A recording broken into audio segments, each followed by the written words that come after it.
Bismillahirrahmanirrahim. Assalamualaikum warahmatullahi wabarakatuh. Alhamdulillah wassalatu wassalamu ala sayyidina Muhammadin wa ala alihi wa sahbihi ajma'in. Amma ba'd. Rabbi shrah li sadri wa yassir li amri wahlul 'uqdatam min lisani yafqahu qawli. Amin. InsyaAllah hari ini kita akan teruskan subjek pendidikan Islam kita dalam bidang akhlak Islamiyah. Okay, kita akan teruskan dengan pelajaran yang ke-23, bahagian akhlak, tajuk yang ke-23 di bawah tajuk khauf dan ar-raja. Okay, mudah-mudahan semua pelajar bersedia. Okay, kita tengok pengertian dia. Dua benda. Dua-dua ni adalah perkataan Arab. Yang pertama perkataan khauf, yang kedua perkataan raja. Ar-raja. Okay. Apa dia khauf? Khauf ni takut kepada kemurkaan dan azab Allah dengan menjauhi segala larangannya. Khauf ni maksud dia takut.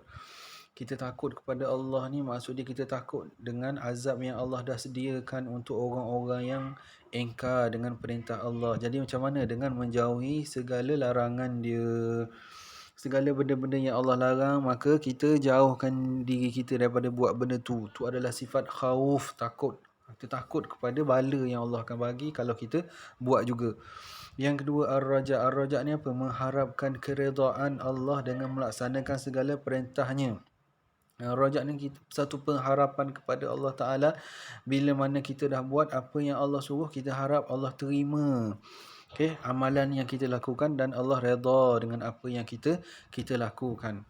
Dalil dia. A'udzubillahi minasyaitonirrajim. Innama dzalikumus syaitanu yukhawwifu awliya'ah. Fala takhafuhum wa khafuni in kuntum mu'minin. Surah Ali Imran ayat 175.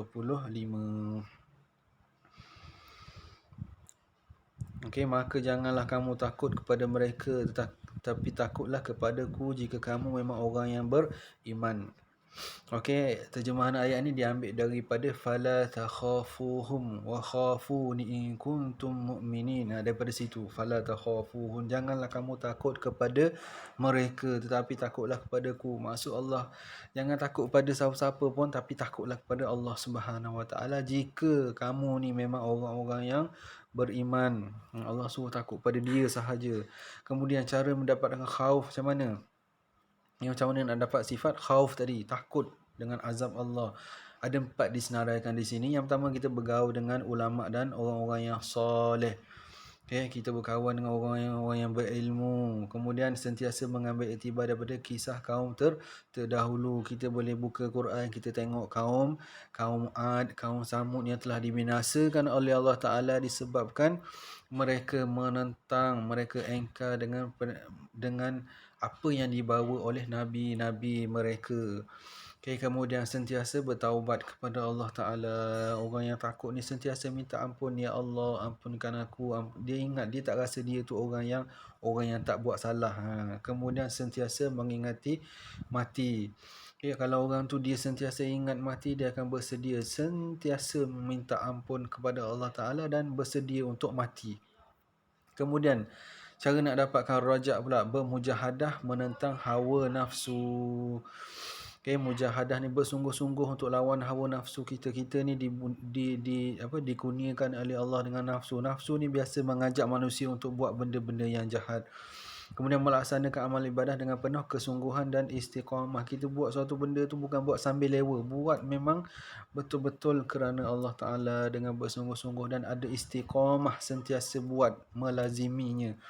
Kemudian tidak berputus asa dengan merayu dan merintih kepada Allah Ta'ala. Kita jangan putus asa. Kita sentiasa minta. Allah sangat suka pada orang yang sentiasa meminta-minta kepadanya.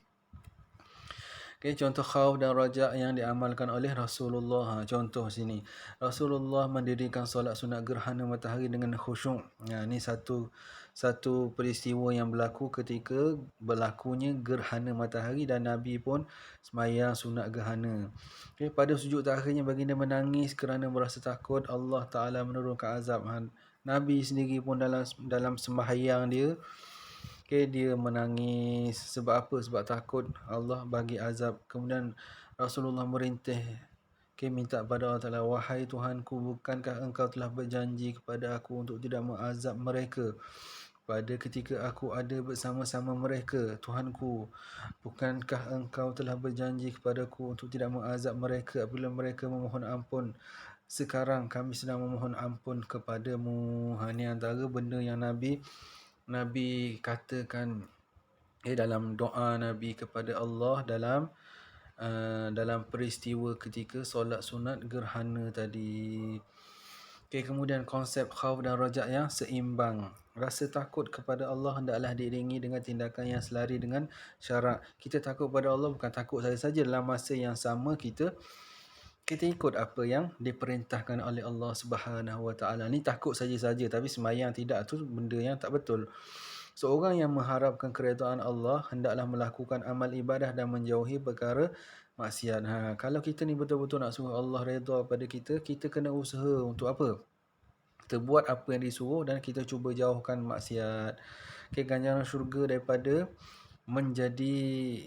ganjaran syurga dapat menjadi motivasi untuk seseorang itu mendekatkan diri kepada Allah Ta'ala. Maka Allah dah bagi Bashirun, berita gembira kan, ganjaran kepada orang yang berbuat baik kepadanya, orang yang banyak ibadah, orang yang diredai oleh Allah Subhanahu Wa Taala, maka Allah akan bagi hadiah, antaranya apa dia? Syurga. Jadi motivasi kepada kita untuk beramal.